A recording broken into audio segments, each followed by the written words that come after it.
Hello friends, welcome to Shailuna Kapuganti channel. అందరికీ నమస్తే అండి. ఈరోజు ఈ వీడియోలో మనం ఆండాల్ ఆచరించి తరించిన శ్రీవ్రతం అంటే ఈ ధనుర్మాస వ్రత విధానం గురించి మన ఆండాల్ తల్లి ఏ విధంగా తెలియచేసింది మనకి అని తెలుసుకుందామండి. అంతేకాదు తిరుప్పావై యొక్క విశిష్టత ఏమిటి అనేది కూడా ఈ వీడియోలో తెలియచేస్తాను. పెరియాల్వారుగా ప్రసిద్ధికెక్కిన విష్ణుచిత్తునికి తులసివనంలో మన ఆండాల్ తల్లి ఒక అయోనిజలాగా లభించింది. విష్ణుచిత్తులు మన గోదాదేవికి చిన్నప్పటి నుంచి కూడా అర్చామూర్తి యొక్క వైశిష్ట్యాన్ని అంటే శ్రీకృష్ణుని యొక్క వైశిష్ట్యాన్ని తీర్థ ప్రసాదాలతో రంగరించి పోశారు. ఆ బాలిక చిన్నప్పటి నుంచి కూడా శ్రీకృష్ణునిపై ఇష్టంగా ప్రేమతో ఉండేది. ఆ ప్రేమ దినదిన ప్రవర్ధమానంగా మారి యుక్త వయసు వచ్చేసరికి ఆ స్వామినే కళ్యాణం చేసుకోవాలనే కోరిక బలపడింది. ద్వాపరయుగంలో గోపికలు శ్రీకృష్ణుని ఆధ్వర్యంలో చేసిన కాత్యాయని వ్రతాన్ని గురించి గోదాదేవికి చిన్నప్పుడే విష్ణుచిత్తుల వారు తెలియచేశారు. ఆ వ్రతం ఆమెకు ఇప్పుడు అంటే యుక్త వయసు వచ్చేసరికి స్ఫురణకు వచ్చింది.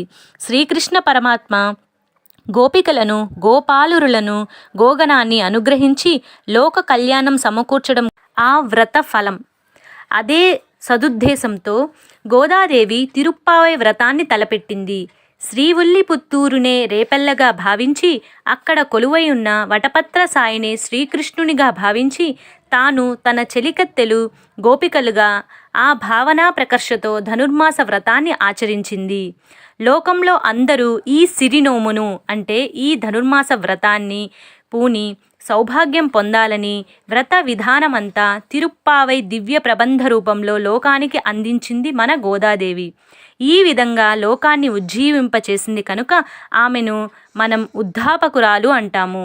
ఆండాల్ అంటే ఉద్ధాపకురాలు అని అర్థం. తిరుప్పావై వ్రతరూపంలోని దివ్య ద్రావిడ ప్రబంధం. అపూర్వ కావ్య గౌరవం పొందిన 30 పాసురాల మణి దీపావళి. అపురూప ఉపనామాలతో ఆండాల్ ఈ గ్రంథాన్ని అలంకరించింది. దీనిలోని ప్రతి చరణం కూడా శ్రీచరణాన్ని ఆశ్రయింపచేస్తుంది. ఇందులో నవరస భరితాలైన ఎన్నో విశేషార్థాలే కాకుండా స్వాదేశార్థాలైన వేదాంతార్థాలు ఎన్నో నిక్షిప్తమై ఉన్నాయి. తిరుప్పావై ఉపనిషత్ సారాంశం అని ఒక పేరు తెచ్చుకుంది. అంటే ఉపనిషత్తులోని సారమంతా కూడా ఈ తిరుప్పావై ప్రబంధం రూపంలో ఉన్నాయి అని అర్థం. సంధ్యావందన మంత్రాల వివరణ కూడా ఇందులో ఉంటుంది. గురు పరంపరతో సహా 10 మంది ఆల్వారులు 10 తిరుప్పావై పాసురాలలో కనిపిస్తారు. తిరుప్పావైలోని ఇన్ని విశిష్టతల వల్లనే భగవద్ రామానుజులు వారు వీధులలో భిక్షకు వెళ్ళేటప్పుడు తదేకంగా ఈ తిరుప్పావైనే సంధించేవారట. అందుకే ఆయనకు తిరుప్పావై జీయర్ అనే పేరు కూడా వచ్చింది.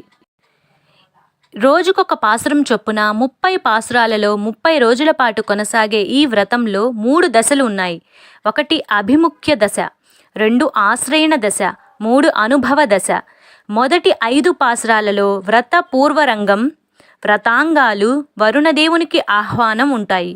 కర్మ సిద్ధాంతంపై ఆసక్తికరమైన చర్చ, నామ సంకీర్తనము ఉంటాయి. 6వ పాసురం నుంచి 15వ పాసురం వరకు ఇంకా నిద్ర లేవని 10 మంది గోపికలను మేల్కొల్పి వ్రతంలో చేర్చుకుంటారు. 16వ పాసురం నుండి 30వ పాసురం వరకు ఆచార్యుడై నందగోపుని, యశోదమ్మను, బలరాముణ్ణి మేల్కొల్పి ఆ తరువాత నీలాదేవిని, చివరికి మన శ్రీకృష్ణుని మేల్కొల్పి మంగళాశాసనం చేసి తమ వాంఛితాలు అంటే మన కోరికలను తీర్చమని వేడుకుంటారు. ఈ శ్రీవ్రతం సమాప్తి సమయానికి శ్రీరంగనాథుడు తన అంతరంగ భక్తులను శ్రీవిల్లిపుత్తూరుకు పంపి గోదాదేవిని, ఆమె తండ్రి విష్ణుచిత్తుని, వారి పరివారాన్ని శ్రీరంగ క్షేత్రానికి పిలిపించుకుంటాడు. అందరి సమక్షంలో ఆమెను పాణిగ్రహణం చేసి తనతో చేర్చుకుంటాడు. గోదాదేవి తాను గానం చేసిన ఈ తిరుప్పావై 30 పాసురాలను భక్తితో క్రమం తప్పకుండా పఠించే వారికి తనకు లభించిన ఫలితమంతా లభిస్తుందని మంగళాశాసనం చేసింది. గోదాను రంగనాయకిని చేసిన ఈ భగవద్ అనుభవానికే భోగము అని పేరు. ఆనాటి నుండి గోదా రంగనాథుల కళ్యాణ దినమునకు భోగి అనే పేరు వచ్చింది. అదే సంక్రాంతి ముందు మనం జరుపుకునే భోగి పండుగ. తిరుమలలో శ్రీ వెంకటేశ్వరుని సన్నిధిలో జరిగే విశేష సేవలు.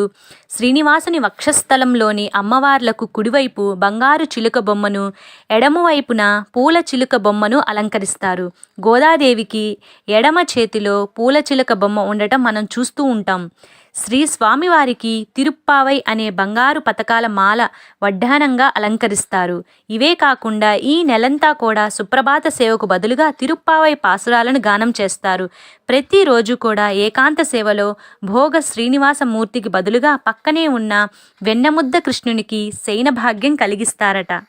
ఈ విధంగా ఆండాల్ ఆచరించి తరించి మనకు అందించినటువంటి ఈ తిరుప్పావై దివ్య పాసురాల ప్రబంధాన్ని మనందరము తెలుసుకొని ఈ తిరుప్పావై వ్రతాన్ని, ధనుర్మాస వ్రత విధానాన్ని తెలుసుకుంటారని, చేస్తారని ఆశిస్తూ అందరికీ నమస్తే అండి.